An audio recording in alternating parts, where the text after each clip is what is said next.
আমার বাবা মারা গিয়েছে আজকে 10 দিন। আমরা 3 বোন 1 ভাই, 2 বোনের বিয়ে হয়েছে আর 1 বোন 1 ভাই আছে। আমি কিন্তু মেজো, আমার উপর একটা বড় আছে, তারপর একটা ছোট বোন আছে আর একটা ছোট ভাই আছে। ভাইটা একদমই ছোট, ক্লাস 2 এর মধ্যে পড়ে। আমার বড় বোন কিন্তু কালকে শ্বশুর বাড়িতে চলে গেছে, কিন্তু আমি আজকে শ্বশুর বাড়িতে চলে যাব। আজকে আমার আব্বু ছোট্ট একটি ফাতিয়া দিয়ে আমি শ্বশুর বাড়িতে চলে যাব। তো যাওয়ার আগে কিন্তু আমি আমার আম্মুর রুমে গেলাম, বললাম যে আম্মু আমি আজকে চলে যাব, আমাদের সাথে কিন্তু আমার ছোট বোন রুমিকেও ঢাকাতে নিয়ে যাব। তারপর আম্মু অনেক বেশি কান্নাকাটি করতেছে, আমি যেহেতু চলে আসবো বলতেছি। তো আমি আম্মুকে বললাম যে তোমাদের জামাই তোমাদের জন্য হাত খরচের টাকা দিবে, তোমরা এগুলা দিয়ে চলতে পারবা, আমি রুমিকে নিয়ে আমার শ্বশুর বাড়িতে চলে যাব। যেহেতু রুমি ডাক্তারি পড়তেছে, আমার অনেক বেশি শখ, আমি তাকে ডাক্তারি পড়াবো। তাই আমার শ্বশুর বাড়িতে কিন্তু কেউ রাজি ছিল না আমার ছোট বোন রুমিকে রাখতে। আমার শাশুড়ি বলতেছে যে, আমার স্বামীকে বলতেছে যে তুই তোর শালীকে অন্য জায়গায় অন্য হোস্টেলে রাখ তোর খরচ দিয়ে, তাতে আমার কোনো আপত্তি নাই, কিন্তু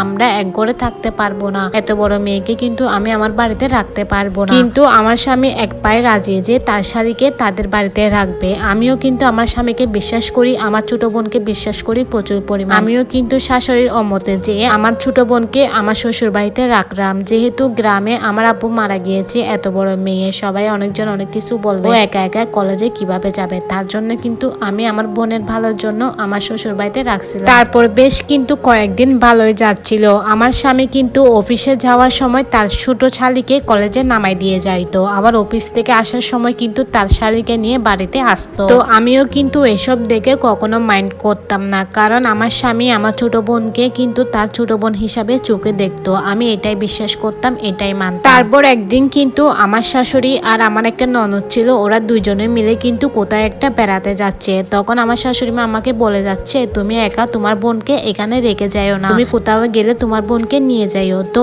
আমার ছোট্ট একটি কাজের কারণে কিন্তু আমার বাবার বাড়িতে আসতে হয়েছে। তারপর আমি কিন্তু রুমিকে বললাম যে চল তুইও আজকে বাবার বাড়িতে যাবি। রুমি আমাকে বলতেছে না আপু আমি যাবো না, কালকে কিন্তু আমার কলেজে একটা পরীক্ষা আছে। তারপর আমি আমার স্বামীকে আসতে বললাম, আমার স্বামীও কিন্তু আসতো না। আমার স্বামী বলতেছে যে তার নাকি একটা অফিসে মিটিং আছে। তারপর আমি আমার ছোট বোনকে আর স্বামীকে বললাম যে আমি কিন্তু বাবার বাড়িতে 3 দিন থাকবো, আমি কিন্তু তোমাদের জন্য রান্না বান্না করে দিয়েছি, তোমরা কিন্তু ঠিকঠাক মতো খেয়ে নিও। তো বাবার বাড়িতে আমি যে কাজের জন্য গিয়েছিলাম ওই কাজটা কিন্তু 3 দিনের জায়গায় 1 দিনের মধ্যে হয়ে গেছে। তো আমার স্বামী আর আমার ছোট বোন জানতো যে আমি কিন্তু 3 দিনে আসবো। তো আমি কিন্তু 2 দিনের দিন বিকাল বেলায় চলে আসতাম। তো বাসায় আসার সময় দেখতেছি বাসার বাইরে কিন্তু আমার হাজবেন্ডের জুতো, সে কিন্তু অফিস থেকে এত তাড়াতাড়ি আসে না, দেখতেছি তার বাইরে জুতো। আমি তো তার জুতো দেখে একটু মনের ভিতর কুসকুস করে উঠলো। তারপর কিন্তু আমি করিম বেল দিলাম। করিম বেল দেওয়ার পর দেখতেছি আমার ছোট বোন এসে দরজা খুলে দিয়েছে। তার গায়ে দেখতেছি আমার স্বামীর একটা টি শার্ট, এটা দেখে তো আমি একদম অবাক হয়ে গেছি।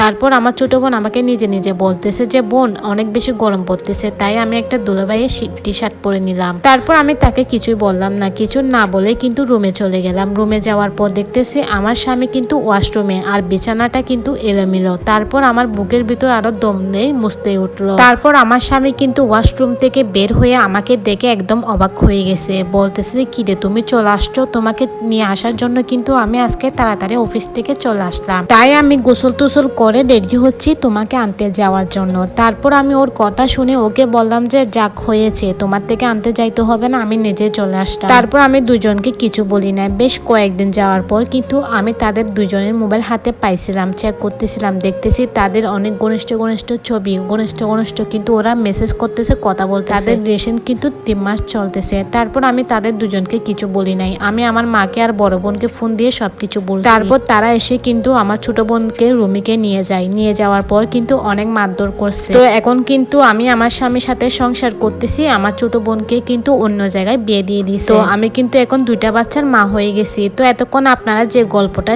শুনছেন এই গল্পটা ছিল একটা আপুর জীবনের বাস্তব কাহিনী। তো আপনাদেরকে বলতেছি কখনো নিজের স্বামীর পাশে মামাতো বোন, খালাতো বোন, নিজের বোন এদেরকে এনে নিজের বাসায় বা স্বামীর পাশে রাখবেন না, তাহলে আপুর মতো হতে হবে।